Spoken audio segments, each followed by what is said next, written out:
মা, তোমার জন্য একটা বিরাট সুখবর আছে। ঢাকঢোল পিটিয়ে তো সারা দেশবাসীকে জানিয়েছো সুখবর।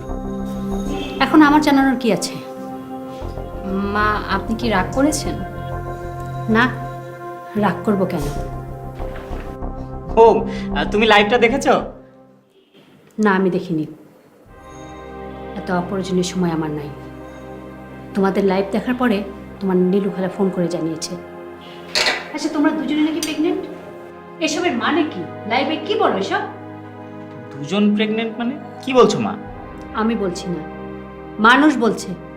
আচ্ছা, তোমাদের কি এতটুকু কমন সেন্স নাই? বাবা মা হচ্ছে এটা লাইভে এসে বলতে হবে? আচ্ছা, আমাদের সময় কি আমরা জনে জনে বলে বেরিয়েছি? আচ্ছা মা, লাইভ তো এখন সবাই করছে, তাতে সমস্যা কোথায়? আর কে কি বলেছে না বলেছে সেগুলো শুনে তুমি আমাদেরকে কথা শোনাচ্ছ।